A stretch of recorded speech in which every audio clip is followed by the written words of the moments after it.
It's not about politics. It's about good versus evil. That's a quote that I think really encapsulates what's going on in our culture today. And that's why we need to be talking about it. In this episode, I'm going to play a speech from Tucker Carlson, which is where I got that quote from, that he gave at the Heritage Foundation shortly before he was fired from Fox News. And I think this is such a critical example of how we should be talking about what's going on. And from a secular news source that's telling the truth, we have an example that we as the church should be following. We should actually be setting the example in this area. And so I'm going to play this speech. I'm going to give you a little bit of commentary on it as well, because I think it's so important for us to be talking about it. And Tucker Carlson has had the top-rated cable news show in the history of broadcasting. And so he's now doing his own thing on Twitter, but I think it's so important for us to just get into this, get into the details of it, and I'm going to give you some commentary along the way. Let's get into it. It might be time to start to reassess the terms we use to describe what we're watching. So when I started at Heritage, the presumption was, and this is a very Anglo-American assumption, that the debates we're having are kind of rational debates about the way to get to mutually agreed upon outcomes, right? So like we all want the country to be more prosperous and free and people to be less oppressed or whatever. And so we're going to argue about tax rates. And I think higher tax gets us there. I'm a Keynesian and you disagree, you're an Austrian or whatever. But the objective is the same. And so we write our papers and they write their papers and may the best papers win. I don't think that's what we're watching now at all. I don't think we're watching a debate over how to get to the best outcome. I think that's completely wrong. And I've come to this conclusion, and I should say at the outset, I'm an Episcopalian, so don't take any theological advice from me because I don't have any. I grew up in the shallowest faith tradition that's ever been invented. It's not even a Christian religion at this point. I say with shame. But I'm just saying this as an observer of what's going on. There is no way to assess, say, the transgenderist movement with that mindset. Policy papers don't account for it at all.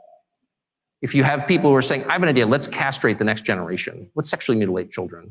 I'm sorry, that's not a political debate. What? There's nothing to do with politics. What's the outcome we're desiring here? This is so critical. I mean, how many pulpits do we see not talking about what's going on because they want to, quote, talk about the gospel? We're about the gospel. We don't want to talk about politics. But in reality, the truth is that when we have a moral issue or a good versus evil issue, just because we take it into the political realm or the legal realm, it doesn't cease to be a moral issue. And so this is a fallacy that's very common. And really even Jesus came to give the gospel of the kingdom, which includes the gospel of salvation. But the kingdom includes everything in culture. It includes in education. It includes government, how to govern. The Bible talks about how to govern. And we, the church, should be speaking into all of these things because that's all a part of the kingdom. It's not about a community. A community is just like-minded people who have a common goal. But that's not what it is. We have that. We're certainly a community, but we're not only a community. It's a kingdom with a king and with territory and all of that. And so this is such an important point that we got to keep in mind. An androgynous population? Is that really what are we arguing for that?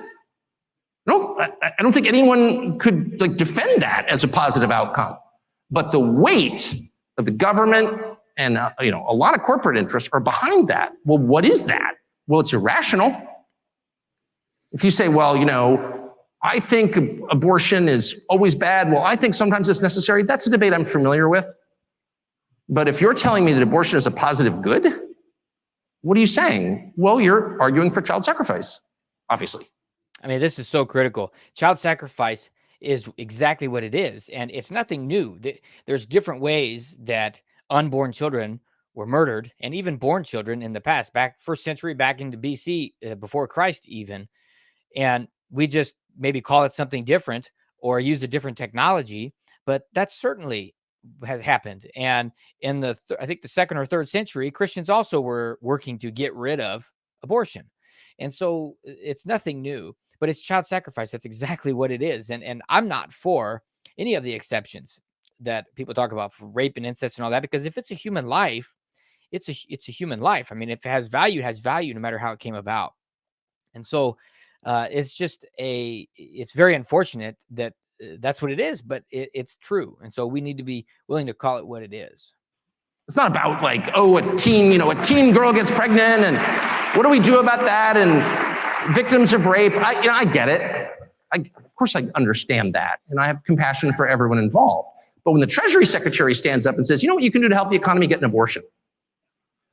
Well, that's like an Aztec principle, actually. There's not a society in history that didn't practice human sacrifice. Not one. I checked. Even the Scandinavians, I'm ashamed to say. It wasn't just the Mesoamericans, it was everybody. So like, that's what that is. What's the point of child sacrifice? Well, there's no policy goal entwined with that. No, that's a theological phenomenon. And that's kind of the point I'm making. So this is, I think, really important because there's no policy goal attached with that. There's no measurable good outcome that could come from that. I mean, it makes no sense, not even from that standpoint. I mean, there's no good reason for it. And, when I ran for office and when we talk about politics, everything that we're talking about from a legislation standpoint should have short-term benefits, or have the short-term in mind, should have the long-term in mind, should have the medium-term in mind, should take all people groups in mind, should be an all-encompassing analysis, not just one people group or one neighborhood or one segment of society or one stage of life or short-term or long-term. It should encompass all of that. Now, you may have to move levers in some of those to get the outcome you want overall, but it should include analysis of all of those. And, well, none of those are in the camp of more abortions. Absolutely none of them. None of this makes sense in conventional political terms. When people or crowds of people, or the largest crowd of people at all, which is the federal government, the largest human organization in human history, decide that the goal is to destroy things, destruction for its own sake. Hey, let's tear it down. What you're watching is not a political movement, it's evil. So if you want to assess, and I'll put it in and I'll stop with this. I'll put it in non-political, or non-specific theological terms. So this is so critical that what does Satan come to do? What's the enemy come to do? I think it's John 10, to steal, kill, and destroy. To steal, kill, and destroy. To destroy things. And what do a lot of these leaders want? To destroy society, to destroy the family. The family is the backbone of society. All the metrics, I've done several episodes on this, all the metrics point to the importance of the father being in the home, mom and dad being together, and all this. And of course, there's exceptions to this, but by and large, that can predict the future of a society, having the family together and having morality and having these principles and biblical teachings being passed on generation to generation. And so this is so important. The enemy comes to steal, kill, and destroy. And what are we seeing here? Well, there you have it. And just say, if you want to know what's evil and what's good, what are the characteristics of those? And by the way, I think the Athenians would have agreed with this. This is not necessarily just a Christian notion. This is kind of I would say, widely agreed upon understanding of good and evil. What are its products? What do these two conditions produce? Well, good is characterized by order, calmness, tranquility, peace, whatever you want to call it, lack of conflict, cleanliness. Cleanliness is next to godliness. It's true. It is. And evil is characterized by their opposites: violence, hate, disorder, division, disorganization, and filth. So what's he saying here? Judge a tree by its fruit. What's the results that it brings about? What is coming out of this? What do we end up with? I mean, it's as simple as that. So if you are all in on the things that produce the latter basket of outcomes, what you're really advocating for is evil. That's just true. I'm not calling for religious war, far from it. I'm merely calling for an acknowledgement of what we're watching, which is not what, and I'm certainly not backing the Republican Party. Ugh. I'm not making a partisan point at all.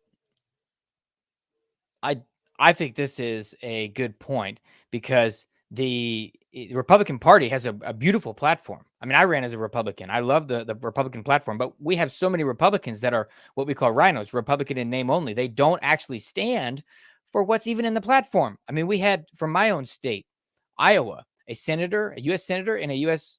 Representative vote for the Disrespect for Marriage Act, and to say that the government can redefine what they never defined in the first place, and they voted against the family. And so this is just, it's insane. It's absurd. And so, of course, Republicans aren't the answer. What we need is principled biblical candidates that are going to stand up for what's right. And it's not only in the political sphere. This is, I mean, that's what I'm doing out here, talking with you, so that we can be equipped, we can be inspired, we can know that that God is giving us the fuel. It's not about whose side he's on. It's about, we want to be on his side. That's the thing here. We need to be on the Lord's side and doing his work. But we need to understand what he has to say about all of this stuff going on in culture today. Oh, I'm just noting what's super obvious. Like, those of us who are in our mid-50s are caught in the past in the way that we think about this. One side's like, no, I've got this idea and we've got this idea and let's have a debate about our ideas. They don't want a debate. Those ideas won't produce outcomes that any rational person would want under any circumstances. Those are manifestations of some larger force acting upon us. It's just so obvious. It's completely obvious. And I think two things. One, we should say that and stop engaging in these totally fraudulent debates where we are using the terms that we used in 1991 when I started at Heritage, as if maybe, I could just win the debate if I marshaled more facts. I've tried that, doesn't work. And two, maybe we should all take just like 10 minutes a day to say a prayer about it. That's right. I'm serious. Like, why not? And I'm saying that to you, not as some kind of evangelist. I'm literally saying that to you as an Episcopalian. So that's right. We should be praying about this, and we should be coming to the Lord and seeing what he would have us do with this. I mean, I think this is just an incredible speech, and he hits the nail on the head in all these different topics. I mean, stop engaging in a fraudulent debate. It's not a real debate. They don't want to debate. They're coming with these emotional, charged up, emotional manipulation arguments, emotional blackmail in a lot of cases. And here we are responding with reason and all this statistics and all this stuff. But it's clear, he said it exactly right. They're not interested in a real debate. They're not interested in really getting the results. And it's just, it's crazy. And we can't use, like he said, these terms. I mean, we're using terms from the past that the other side is not doesn't use them in the same way that we would use them. I mean, I see even Christian terminology being used incorrectly and being taken out of context, and all of this happening today. But the goal is to steal, kill, and destroy. And we're not debating these ideas. And we see the foundation of truth is under attack. If a building fell down, what would you investigate? Assuming there wasn't an explosion or something like that. You'd look at the foundation. You would look at the pillars, the structure. Well, 1 Timothy 3:15 says that the church is the pillar and foundation of truth. So if truth is being trampled in the culture, let's investigate the foundation. Well, we see that the church has not done its job. Now, but praise God, the church is waking up. We've got ministries and all kinds of things. We've got people like myself. We've got people standing up, being watchmen. We've got pastors waking up. And we've got a radio show. We've got all kinds of things happening where people are speaking up. And they're willing to sacrifice what God has put in their hand, willing to sacrifice it. Tucker Carlson certainly was. He's speaking the truth. And so we need more pastors, more Christian leaders speaking the truth. And that brings me to the last thing I want to say here is this podcast is a ministry of the word. It's a ministry of truth. This is about the truth. This isn't a political podcast. The goal is not to just give a take on what's happening. The goal is to give you God's perspective on what's going on in the world today, in the culture, and how it's related to you. Because we want to be like the sons of Issachar, and from First Chronicles, that said that the sons of Issachar were more noble, and they understood the times and knew what Israel should do. They understood the times and knew what Israel should do. should do. So we want to understand the times. And that's what I want to help you have here is it's not just biblical principles. We have biblical principles that we can use to evaluate what's going on in culture today, but we can go even beyond that and implement those in our life and not just have this awareness, but actually, what does God actually say about this thing? God can actually give me a specific message for today, for you, and for us, and what we are to do. And I want you to understand the truth behind the headlines. That's what this podcast is here for, to bring you the truth about what's going on and give you God's perspective so that you can have that understanding. And then you can seek the Lord and have him show you what it is for you to do. The sons of Issachar, understand the times and know what to do. That's exactly what we want to be like. And so I've had people say to me, if you talked about less controversial things, or if you were less certain like this and that, then maybe you could have grow faster and have reach more people. But the thing is, it would sort of defeat the purpose of doing this. The purpose of this is to bring truth to the conversation, to bring truth to what's going on and what we're talking about. Like I said, this is a ministry of the truth. It's a ministry of the word. Well, what do you think about this conversation, about how it's not about politics, it's about good versus evil? Put a comment below. And if you like this, make sure to share and make sure to like and subscribe as well. Thank you so much for joining. God bless, and we'll see you in the next video.